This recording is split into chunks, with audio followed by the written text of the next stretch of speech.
Last week, I got 16 minutes into a video when I said this. We're going to play all the best shots of 2020 in a video at the end of the year. A lot of you thought that was wrong and I should have said the best shots of 2024. But is it a mistake if I still do the best shots of 2020 right now? And as usual, work out which of these shots is best by recreating all of them as accurately as possible and then playing them in the fewest possible attempts. And where better to start than this limited audience pandemic era August World Championships with the shot of the World Championships from Ronnie O'Sullivan as he pots this long red and stuns the cue ball across the table for the black. This shot allowed him to beat Thepchaiya Un-Nooh 10 frames to 1 and he'd win the World Championship that year.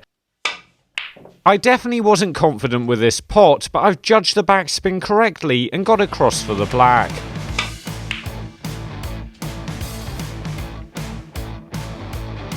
Well, that's definitely a challenging start, but of course none of these shots are going to be easy, and this Selby one could be even harder still, as he pots the blue, spinning the cue ball around two cushions and drops the white right in the middle of these two reds on the top cushion.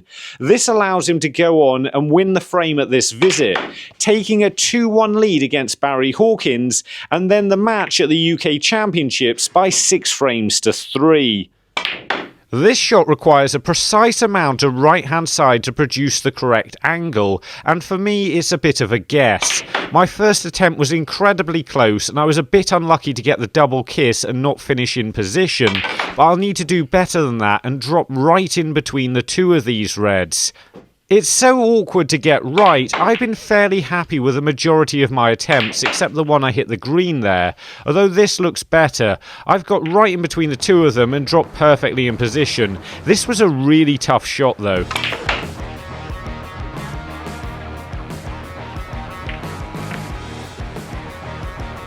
Judd plays some great shots back in 2020 and this is one of them. Look how much he makes the cue ball arc off the pink here as he plays the cue ball off the bolt cushion and back down the table almost perfectly for the red by the black.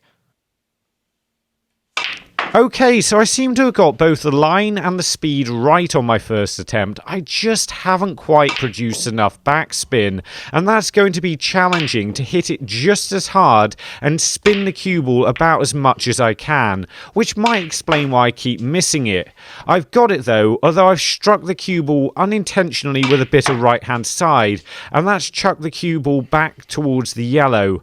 And even on this attempt, I still haven't managed to keep the side off it, which is going to stop it travelling down the table.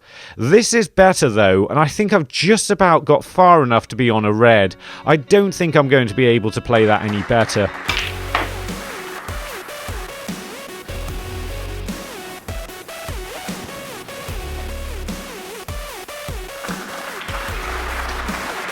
It's a Stephen Maguire shot next against Neil Robertson, but it's not the one for the Masters. Mostly because even if I tried this shot forever, I don't think I have the ability to recreate it. The shot I'm going to try comes from the Tour Championships at the end of the year, where Stephen's levelling the game up at 4 frames all here, and he pots this black into the middle pocket as an exhibition shot, opening up the 2 reds on the top cushion. This looks quite good, so can I play it?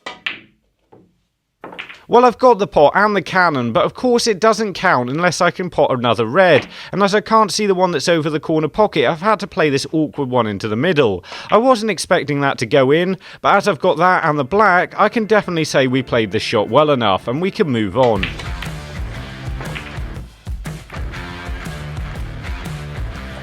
Here we got Ronnie O'Sullivan playing a Judd Trump-like positional shot at the Northern Ireland Open. He spins the cue ball with left-hand side to check it up off the bolt cushion and get it back down the table for the 2 reds. This is going to be an awkward one to play, but Ronnie was able to make a 57 break, take the frame, and eventually take the match by 4 frames to 0. Once again, this is a powerful shot that requires a lot of spin, and I think it's these that I find hardest to line up correctly and pot the ball. But at the same time, I've got to get the cue ball into the correct place, and I can't find the right amount of backspin to get the cue ball next to the brown. I think I've got it now. I've missed the green on the way back, possibly a little bit too much side, but I'm in position.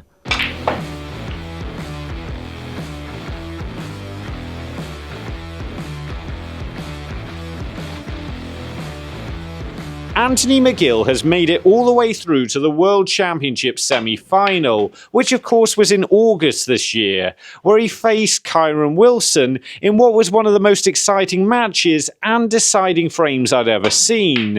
But the shot we're interested in comes from a few frames before, where Anthony manages to pot the red and cannon the other red away from the black. Honestly, I thought this was better than Ronnie's shot, which got given shot of the championships, but let's see if I'm actually able to play this one.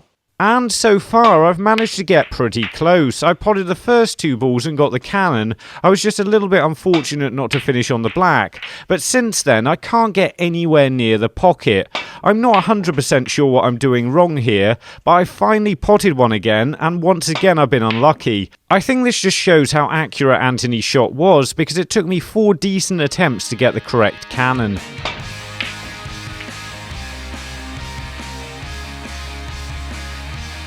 At the UK Championships, Neil Robertson doubled the black that was on the top cushion all the way up into the yellow pocket to take a 3-frame-to-0 lead against Chris Wakelin, and then just casually walks away like nothing's happened.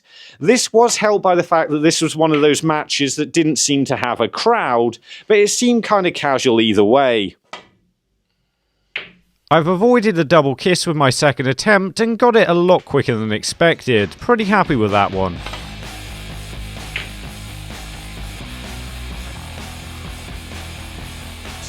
And up against that is Neil Robertson, who's been a little bit unlucky to fall out of position against Mark Selby at the Champion of Champions. He's already won the frame this time, but this is an excellent shot to keep the break going. He'd make a 100 break from here, take a 5-4 lead, and eventually win the match by 6 frames to 5. I made the decision to play this shot left-handed as it's not too difficult to get to, but it's a decision I'm now regretting because I can't play a stun shot and simply control the cue ball. I should just be stunning the cue ball over to the other side of the black, and even when I get close like this, I can't hold it. So I'm going to have to do the best I can, which is this, and it's not great. But which of these was the cheekiest double? In the blue corner, we have Neil Robertson with his shot. See, there's a blue in that corner. Never mind. With his shot against Chris Wakelin, and in the red corner, we have Neil Robertson with his shot against Mark Selby. Both of these shots are good and both score 4. I'm giving the winner to his shot against Chris Wakelin because it was for the frame.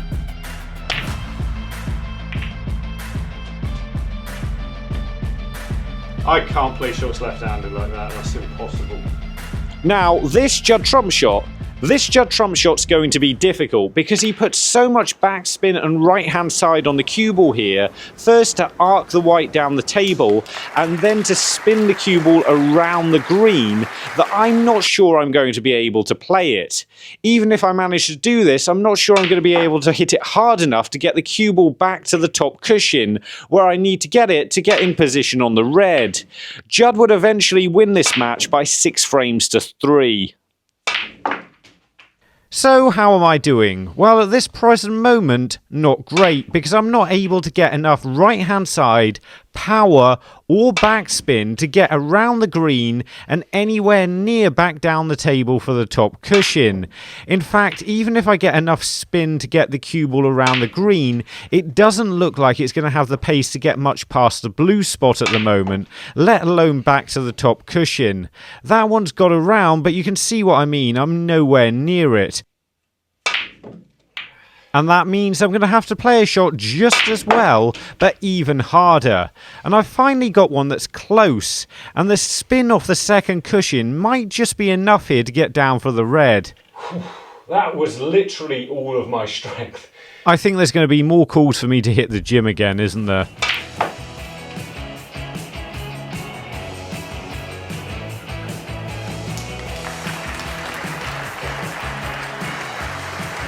Jordan Brown. I'm still not sure what to do with this microphone. It looks less stupid than sticking it to my head with a magnet, but I don't know. Either way, Jordan Brown is playing Mark Selby at the World Championships and he needs a snooker, and he manages to get it off 3 cushions like this and drop the cue ball tight in behind the black. This actually gets him the penalty points he needs, and he ends up winning the frame against Mark Selby, which is pretty good going. I can't think of many players who'd be able to do that. Although it was Mark Selby who ended up winning the match by 10 frames to 6. And luckily I can remember how to play this shot from last time, and know that it just needs a tiny trace of right hand side and not a lot that I first thought to get the cue ball down the table to the black, and I've been getting fairly close every time. There's just 1 or 2 I'm putting a little bit too much right hand side on the cue ball with. This looks pretty good. It's just gone to the left side of the black, but it's a really good snooker from there.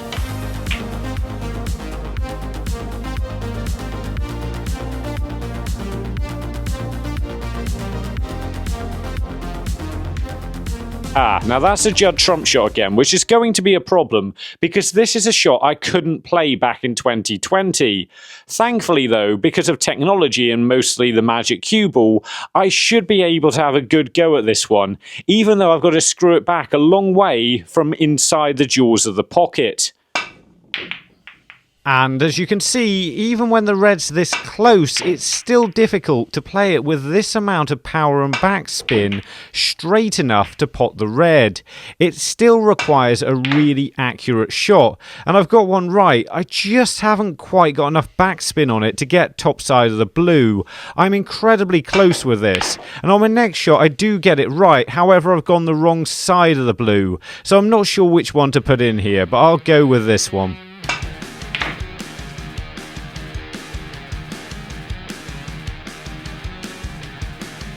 Before the next one, let's just find Makajats or something, I think that's right, from Békéscsaba, Hungary, which is there. On to Ronnie O'Sullivan next, who's sliding the red all the way down the cushion, past the middle and into the yellow pocket. This one's going to need to be really accurate, and Ronnie used it to take a 2-1 lead against Dave Gilbert before narrowly winning the match by 4 frames to 3. My second attempt looked a little bit wide there, but it's still dropped in.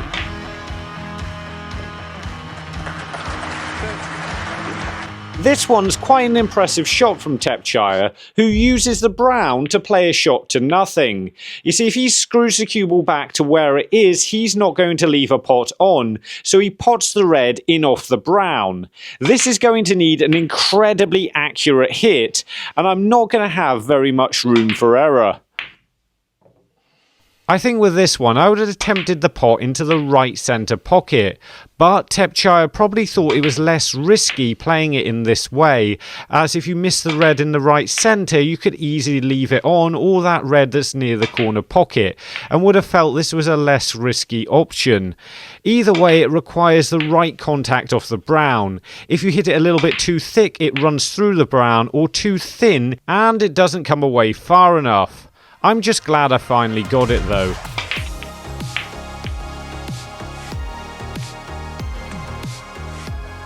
This Joe Perry shot. This is one I couldn't work out how to play at the time, and had to play it with a ton of check side to make it work, which isn't how the shot's supposed to go. However, I worked out I didn't have the cue ball in the right place when I tried it a few years ago, and the cue ball needs to be roughly on the pink spot. Once I've changed that, maybe it's going to work. So this time I haven't played it with any side, just top spin, and the line's fairly good. I've hit the wrong red, but I've ended up in pretty decent position.